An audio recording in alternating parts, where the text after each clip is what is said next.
যে তারা ওই পরিস্থিতিতে যে এরপরে এটা হয়েছে, এরপরে এটা হয়েছে, এক্স্যাক্টলি সেইটাই ঠিকঠাকভাবে বলেছেন। ঠিকঠাক বলেছেন কি করে বুঝবো? আমরা এরপরে মিলারুরের পরীক্ষা দিয়ে বুঝতে পারবো যে ওনারা ঠিক বলেছেন। তো হ্যালডেন ওই সময়ের এই জলটাকে জেবিএস হ্যালডেনের মত অনুযায়ী আমরা বলছি হ্যালডেন স্যুপ। তো পৃথিবীতে এই ওই সময়ের এরপরে হ্যালডেনের মতে এবং ওপারিনের মতে এই লিপিড প্রোটিন অলরেডি তৈরি হয়েছে, পলিস্যাকারাইড মানে শর্করা, এরা মিলে একটা এরকম গঠন তৈরি করেছিল যার নাম হচ্ছে কোয়াসার্ভেট। কোয়াসার্ভেট কেমন দেখতে আমি এখানে একটা ছবি দেখাচ্ছি, এই যেখানে 3টে ছবি দেখাচ্ছি।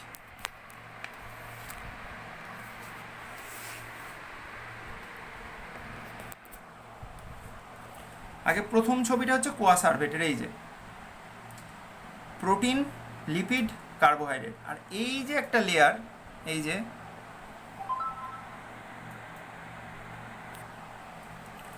যে লেয়ার, এই লেয়ারটা একটা কোষ পর্দার মতো কাজ করেছে, একটা দ্বিস্তরীয় আবরণ। এই বলছেন বিজ্ঞানী হ্যালডেন বলছেন যে এই কোয়াসার্ভেটের নাকি ক্ষমতা ছিল এ বাইরের পরিবেশ থেকে লিপিড নিয়ে এর মতো আরও এরকম কোয়াসার্ভেট তৈরি করা, মানে মুকুল তৈরি করার মতো, বাডিং, হাইড্রার যেমন বাডিং হয় এরকম এখানে বাডিং করতে পারতো, বাডিং করে করে আস্তে আস্তে সংখ্যা বাড়াতে পারতো। তাহলে কোষ বিভাজন হয়ে কোষ বিভাজনের মাধ্যমে সংখ্যা বাড়াতে পারে।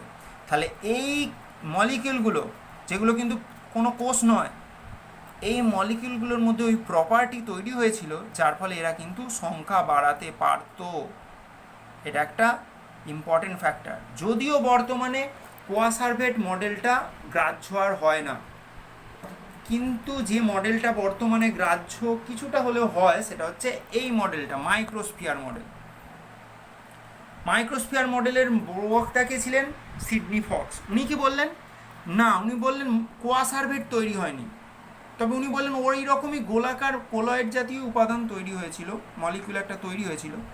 উনি বলেছিলেন সেটার ভেতরে ছিল প্রোটিন এবং বাইরে ছিল একটা অর্ধবেদ্য পর্দা, এবং এই অর্ধবেদ্য পর্দা দিয়ে ঘেরা এই প্রোটিন জাতীয় জিনিসটাই উনার মতে এর মধ্যে নাকি বিপাক ক্রিয়া ঘটতে পারতো, মানে মেটাবলিক অ্যাক্টিভিটি।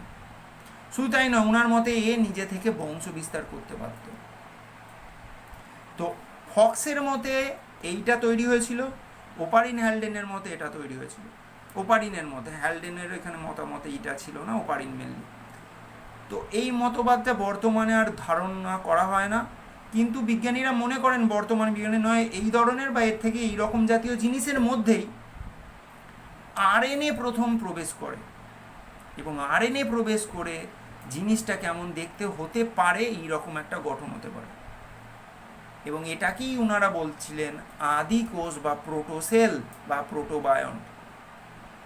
ওনাদের মতে এই যে এই পর্যন্ত আমি বললাম এইগুলো তৈরি হয়েছিল, পলিস্যাকারাইড, লিপিড, প্রোটিন, তারপরে তারা নিজেদের মধ্যে ঘনীভূত হয়ে 9 কোয়াসার্ভেট বা মাইক্রোস্ফিয়ার এই রকম পদার্থ তৈরি হয়েছিল। এগুলোর মধ্যে প্রথম আরএনএ প্রবেশ করে, এবং অলরেডি আমি বলেছি এরা বা মাইক্রোস্ফিয়ার এরা কিন্তু নিজে থেকেই বংশ বিস্তার করতে পারে, মানে এরা আবার নতুন করে এরকম একটা তৈরি করতে পারত। তার ফলে এর ভেতরে আরএনএ ঢুকলে এটা তখন একটা আর অকোষীয় জিনিস নয়, তখন ওর মধ্যে আরএনএ ঢোকা মানে তখন ওটা একটা কোষীয় বলবো না, বা একটা জীবের মতো কাজ করছে। এটাই প্রথম কোষ বলতে পারি আমরা, বা প্রোটোবায়ন বলতে পারি, বা প্রোটোসেল। তাহলে আমি এটা যদি কোয়াসার্ভেট লিখি, বা এটাকে আমি যদি লিখি মাইক্রোস্ফিয়ার, কোয়াসার্ভেট হলে আমি এই ছবিটা এরম করে দিলাম, মাইক্রোস্ফিয়ারে খালি এসব কিছু নেই, ভেতরে প্রোটিন আছে। যাই থাকুক এই দুটোর মধ্যে আরএনএ ঢুকলে তখনই এইগুলো যেটা রূপান্তর হচ্ছে সেটা হচ্ছে তাহলে কোয়াসার্ভেট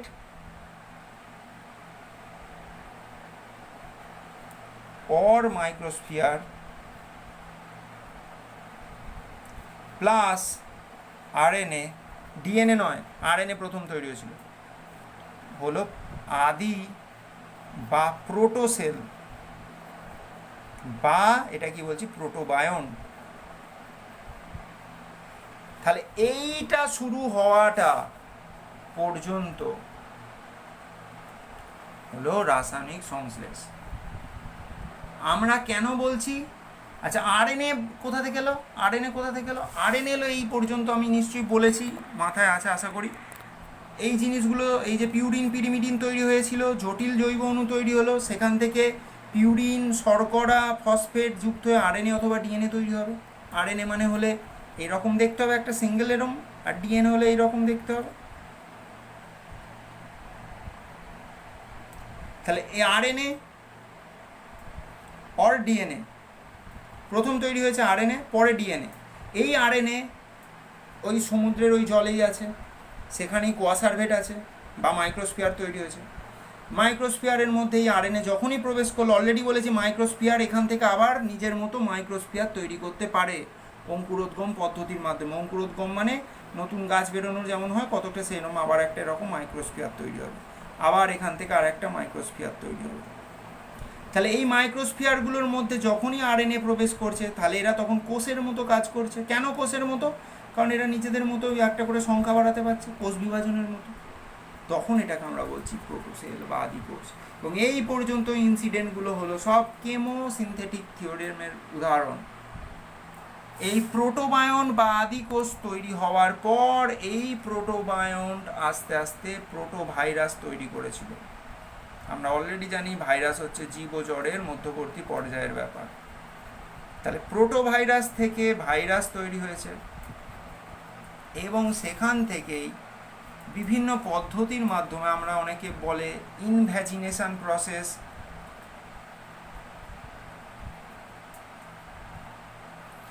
মাধ্যমে বা এইগুলোর পরবর্তী একটা পরিবর্তনের মাধ্যমে এই ভাইরাস বা এই জাতীয় উপাদান থেকে আস্তে আস্তে ভাইরাস, যেমন ভাইরাস রয়েই গেছে, সেখান থেকে নতুন তৈরি হয়েছে প্রোটো ব্যাকটেরিয়া বা আদি ব্যাকটেরিয়া বলতে পারি আমরা, আর কি ব্যাকটেরিয়া বলতে পারি।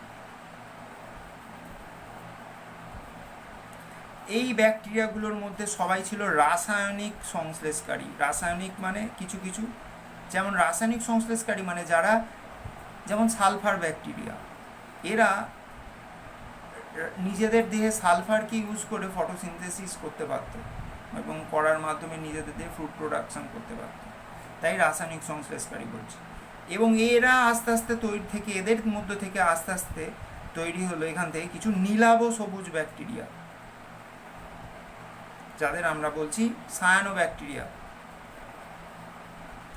কেন নীলাভ সবুজ? কারণ এদের মধ্যে তখন প্রথম ক্লোরোফিল এলো। তো এই নীলাভ সবুজ ব্যাকটেরিয়া আসার পর, আচ্ছা আমি একটু আগে যেটা বললাম, এই রাসায়নিক সংশ্লেষকারী ব্যাকটেরিয়া, তাদের মধ্যে ক্লোরোফিল উপস্থিত হয়নি, উপস্থিত হলো এই নীলাভ সবুজ ব্যাকটেরিয়া। ক্লোরোফিল কিভাবে এলো? ক্লোরোফিল এলো পরিবেশে থাকা বিভিন্ন ম্যাগনেসিয়াম, তারপর নাইট্রোজেন, কার্বন, তাদের মধ্যে বিভিন্ন বিক্রিয়ার মাধ্যমে ক্লোরোফিল তৈরি হয়েছিল ওই জলেই, এবং সেগুলো কোনো না কোনোভাবে কোনো একটা ব্যাকটেরিয়ার মধ্যে এসেছিল। ধরো ব্যাকটেরিয়াটা এরকমভাবে আছে পরিবেশে, সে জলে আছে, এবং পরিবেশের এই জলে ক্লোরোফিল তৈরি হয়েছে। সেই ক্লোরোফিল কোনোভাবে ব্যাকটেরিয়ার দেহে ঢুকেছে, প্রবেশ করেছে, যেহেতু জলেই আছে, এবং তখন এই ক্লোরোফিল নিয়ে এই ব্যাকটেরিয়াটাই তখন নীলাভ সবুজ ব্যাকটেরিয়া। এবং এ দেখা যাচ্ছে সেই সমুদ্রের জলের পরিবেশে ফটোসিনথেসিস করছে, মানে সালোক সংশ্লেষ। এবং সেই সালোক সংশ্লেষের ফলে প্রথম তৈরি হচ্ছে ফ্রি অক্সিজেন, মানে মুক্ত অক্সিজেন। এবং সেই পরিবেশটা তখন তৈরি হচ্ছে আস্তে আস্তে জারণধর্মী পরিবেশ। কেন? এর আগে পর্যন্ত পরিবেশে অক্সিজেন ছিল না। এই নীলাভ সবুজ শৈবালরা যখন অক্সিজেন সিনথেসিস করলো, মানে তৈরি করলো সালোক সংশ্লেষের মাধ্যমে, এদের দেহে ক্লোরোফিল প্রবেশ করার ফলে, তখন থেকে আস্তে আস্তে সালোক সংশ্লেষ হলো এবং ফ্রি অক্সিজেন এলো পরিবেশে। এই মুক্ত অক্সিজেন তৈরি এলো এইভাবেই, এবং এই মুক্ত অক্সিজেনের প্রভাবেই পৃথিবী আস্তে আস্তে জারণধর্মী হলো। কারণ পৃথিবী শুরু হয়েছিল বিজারণধর্মী থেকে। এই বিজারণধর্মী পৃথিবীতে থেকে এই জারণধর্মী পৃথিবীতে আসতে প্রায় 70-80 কোটি বছর গেছে। এবং তারপর আস্তে আস্তে আস্তে আস্তে পৃথিবীতে এই যে জিনিস, এই যে প্রোক্যারিওটস যেগুলো তৈরি হলো, এই যে ব্যাকটেরিয়াগুলো আমরা জানি প্রোক্যারিওট, এইগুলো থেকে আস্তে আস্তে আস্তে আস্তে নিজেদের মধ্যে ধরো দুটো, এবার আমি একটা এক্সাম্পল দিচ্ছি। তাহলে এবার জীব তৈরি হয়ে গেল, এই পর্যন্ত ছিল রাসায়নিক সংশ্লেষ। এইটা হলো এবার জীব তৈরি, এটা হচ্ছে জৈব বিবর্তন, এইখান থেকেই বলতে পারি শুরু হচ্ছে। কিভাবে এবার বিভিন্ন জীব সৃষ্টি হচ্ছে এবার এগোচ্ছে।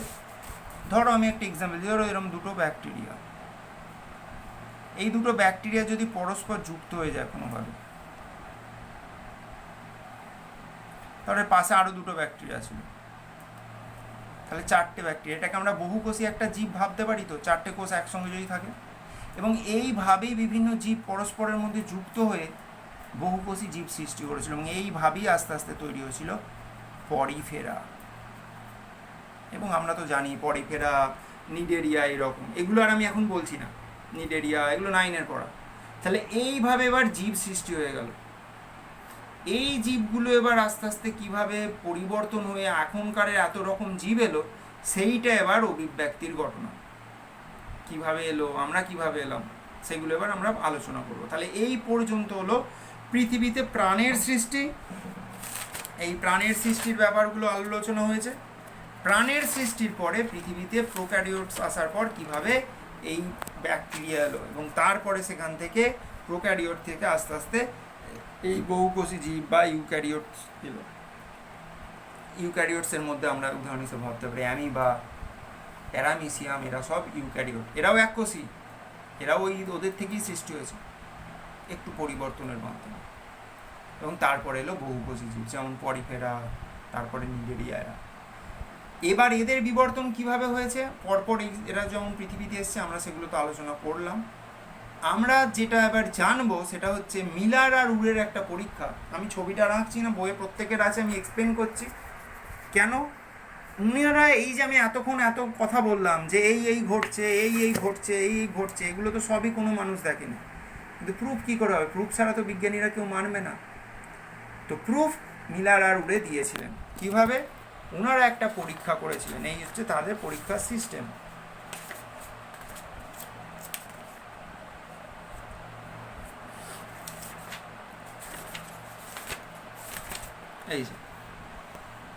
এই হচ্ছে ছবি।